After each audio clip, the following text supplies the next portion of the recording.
All right, what's up, everybody? Second video of the channel here. So, like I said, this one isn't gonna look much better than the first one, but here we have Astonishing X-Men Beast, Hank McCoy, part of the newest comic book accessory line, I guess. I love Build-A-Figure waves, and I always will, but you know, with slim picking going on right now, I kind of appreciate not having to worry about it, you know what I mean? Because if there's a Build-A-Figure I really want, but a couple figures I don't want, that's kind of annoying. Could always sell them, but at that point, if I have the figure, I'm just going to keep it anyway. But anyway, let's get into the figure here. So obviously, as you see, this is the Astonishing design. And growing up, you know, as a 90s kid, even though being born in the middle, because I was born in 95, being born in the middle there, by the time you become sentient, you know, the 90s were kind of gone. So, but anyway, growing up, obviously the animated series Beast was one I saw a lot, but when it came to like promotional material that they packed into whatever you were buying that was Marvel related, they would advertise the toys and, you know, the comics. And at the time, what was going on in the comics was the Astonishing X-Men. So when it comes to comic book looks for this character, this was the one that I saw plastered everywhere. And I was always fond of this design. It's a little bit more on the realistic side in terms of how it looks, and I love it. You know, and restarting my collection, I really wish I had the Astonishing Cyclops and Wolverine to put this guy next to, but it's just kind of what it is. I've also decided I'm only gonna do reviews of stuff that's currently on the pegs, because I don't think anyone would care to watch a figure of, or a review of a figure that's like 4 years old. Like, would anyone really care to watch a retro review of like Gore the God Butcher from Love and Thunder? Probably not. So I'm only going to focus on stuff that's on the pegs, and this guy is currently on the pegs. So here we go. And I will add that this guy has been customized. Going forward, like I said in the last video, I'm going to keep the packaging so you can get the unboxing part of it and get the pure, you know, the pure form of the figure, because this has been altered. Going forward, that won't be the case. Whatever. So, the figure here we have, there's a dumbbell joint on a disc hinge up in there, and you get, it turns 360, but it's not so much a turn, it's kind of like a weird swivel because the way the head and the neck is. It can look down about that much. It can look up about that much, which isn't a whole lot, but the way you can get them to bend, like, you can get like a pretty sick forward-facing leap if you wanted to. But yeah, and then there's a dumbbell joint at the upper torso. It can go this way, that way. I don't like the clicky sound it's making, but whatever. You can get that and bend that way, which is all right. And then without bending this lower hinge, it goes forward that much and back quite a bit to the point where it kind of opens up the gap there. And then you do have another hinge there, so bending everything about right there, which is nice. And then all the way back up here, that's, you know, pretty good.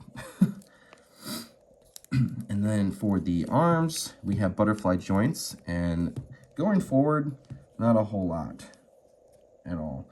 But going backwards, my God, I love a good butterfly joint like that. That is phenomenal. So, and then peg coming out to the shoulder can go about right there. And then that's 90, so that's nice, but the fur is gonna get in the way of going any further, because that's just how physical matter works. So I can go all the way around nicely. Upper bicep swivel, double jointed pinless arms, but there's a lot of fur there, so it only goes to about there. But You know, it's still slightly past 90 maybe. It's very breaky in the joint area though, as you can see. But you know, whatever.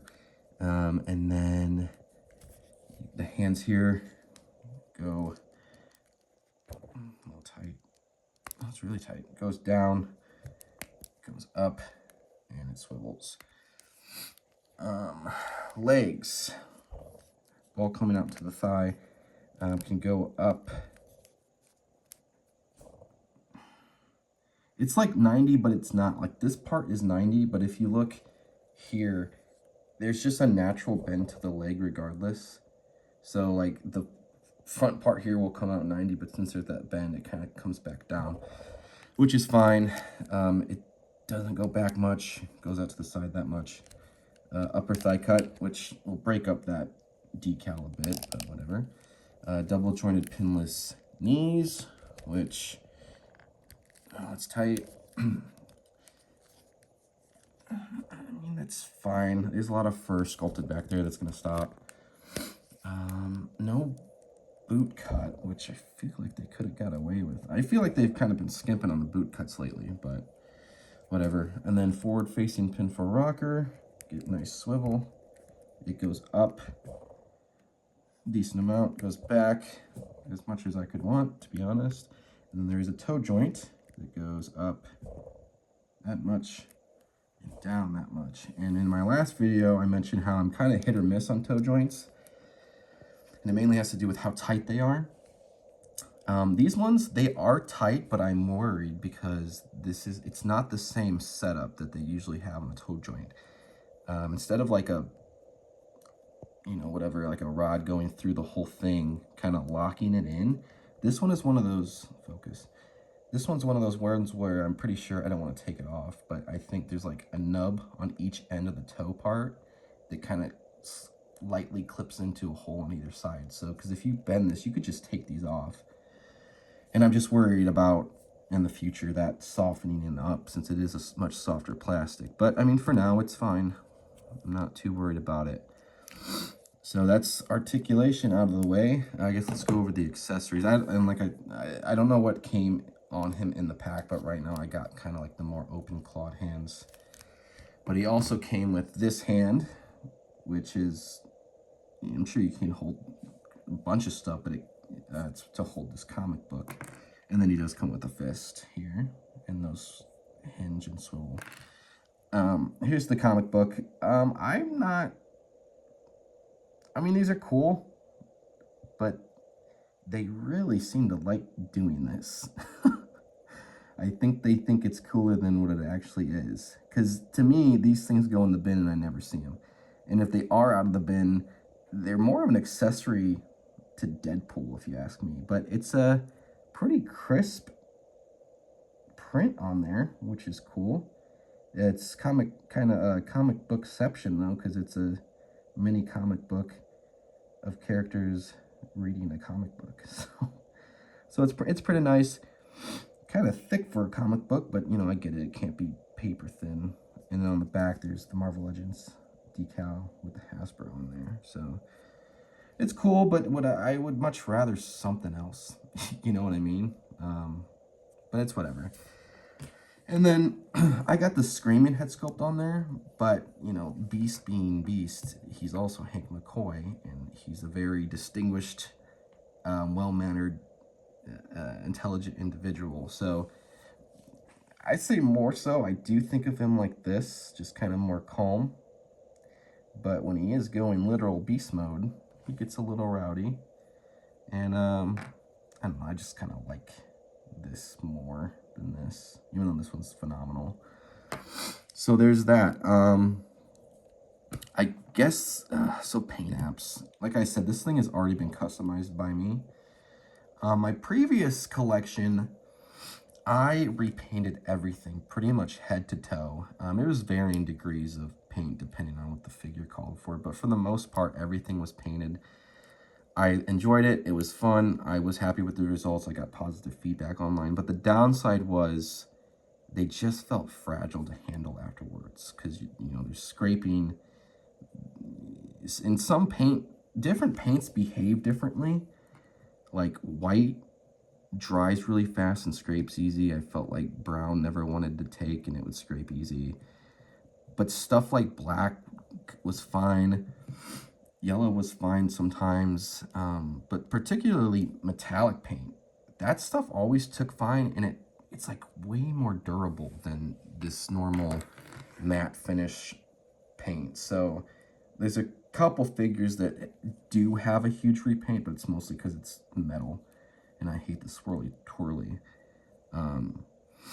But like problem areas would be like inner thigh right here scraping, and sometimes it was hit or miss if the joints were gonna scrape or not. So, but with this new collection, I decided I don't want to do a total repaint and everything. I'm gonna keep it minimal and hold it back a little bit because I just don't want to feel bad about handling them. So I'm just doing minimal things, and the things I'm doing, it's more so like, I don't see how you would ever scratch off the paint I added because it's more so filling in crevices. So for example, there's a seam line right here going down that was unpainted, but there's like a indented line on either side. And I just went in with a darker yellow, and I think it just kind of adds a little bit more to the costume. And there's a little bit on the front here. Also, any paint blemishes that you see are not mine. That was literally already there, like right here.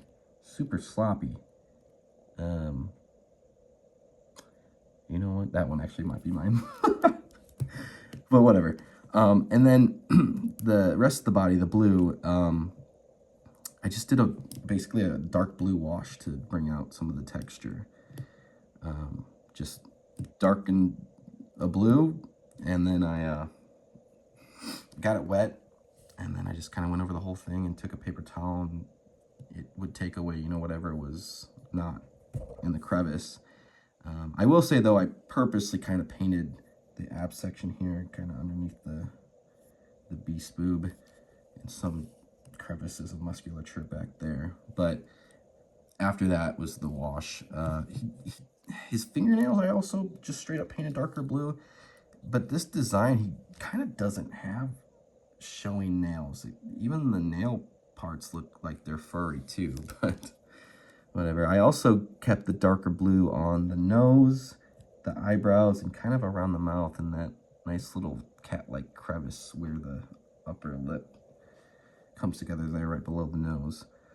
I thought about darkening around the eyes, but it was already dark, so it is just kind of what it is. And then I darkened the inside of the ears, and I think it looks nice, you know.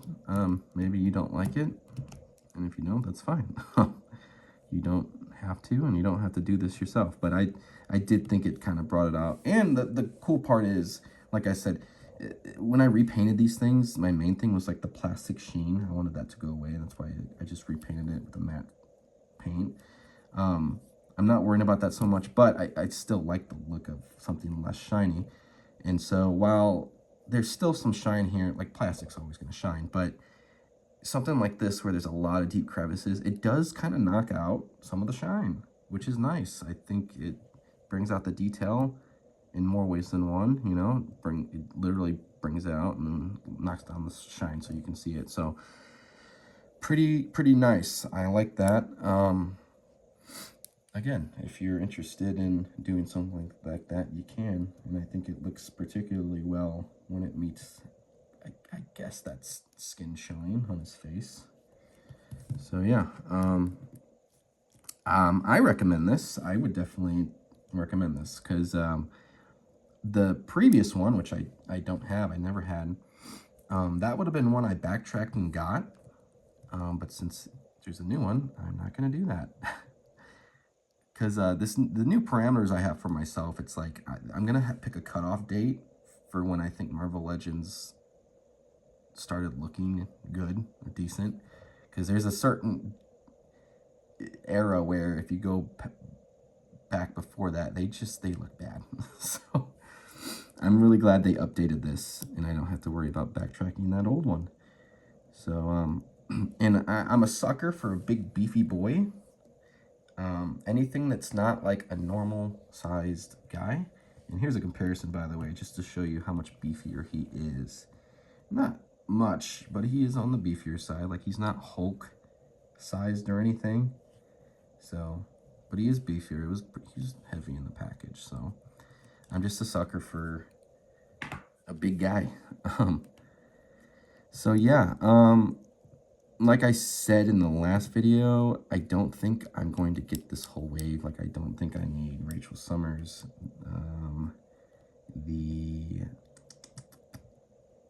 What am I thinking of? Black Widow. That's a big maybe for me. Silver Surfer, yeah, I want that one. So just, you know, pick and choose as I go. But I wanted to get this second review out.